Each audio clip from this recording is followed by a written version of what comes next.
Hi hello नमस्कार, मी शर्वरी तुमच्या सगळ्यांचं नवीन एका व्हिडिओमध्ये ब्लॉगमध्ये खूप मनापासून स्वागत करते. सगळ्यात पहिल्यांदा तर जे नव्याने रोजच्या रोज जोडले जात आहेत माझ्याशी सबस्क्रायबर म्हणून, तर त्या सगळ्यांचं मनापासून स्वागत आहे.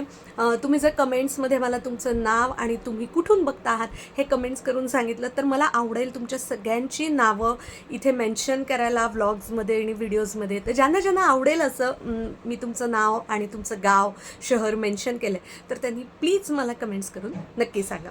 आता दुसरी गोष्ट जे तुम्ही थंबनेलमध्ये वाचलेलं आहे, टायटलमध्ये वाचलेलं आहे की एवढी सारी शिफ्टिंग झाली तर त्याच्यामध्ये मी माझ्या मुलीची शाळा कशी मॅनेज केली. सगळ्यात महत्त्वाची गोष्ट तर ही सगळी शिफ्टिंग आमची संसार सुरू झाल्यापासूनची आहे, ठीक आहे बरोबर.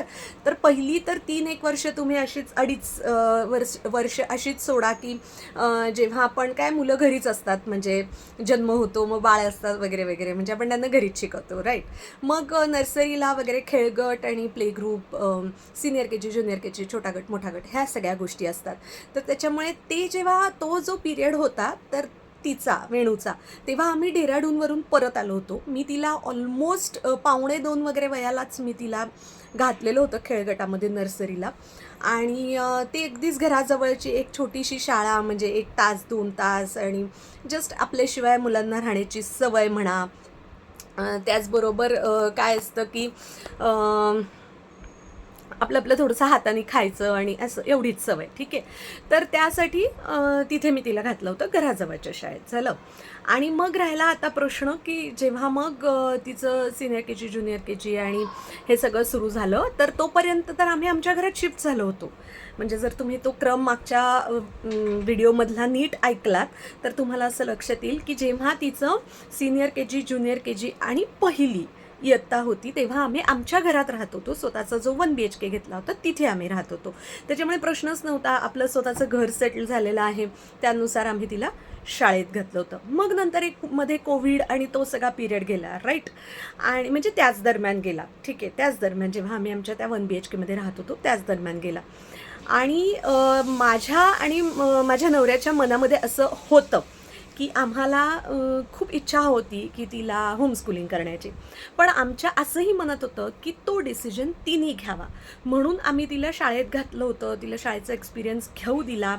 आणि देन इव्हेंच्युअली आम्ही तिला असं असं सगळं असतं आणि असं सगळं तिला समजावलं, दाखवलं काय असतं कसं असतं. आणि तिला आम्ही विचारलं की तू विचार कर, तू निर्णय घे आणि तू म्हणशील तसं.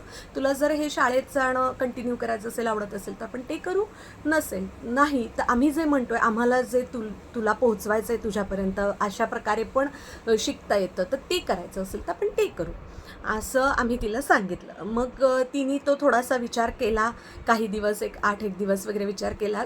त्यावेळेला ती होती पहिलीच्या पहिल्या सत्रामध्ये शाळेच्या, ठीक आहे. आणि आम्ही तिला पूर्ण मराठी माध्यमातून शिकवलेलं आहे. तोपर्यंत आम्ही तिला संपूर्ण मराठी माध्यमात घातलं होतं. आम्ही तिला ना CBSEला घातलं होतं, ना SSC इंग्लिश मिडियम घातलं होतं, काही नाही, संपूर्ण मराठी माध्यमात घातलं होतं.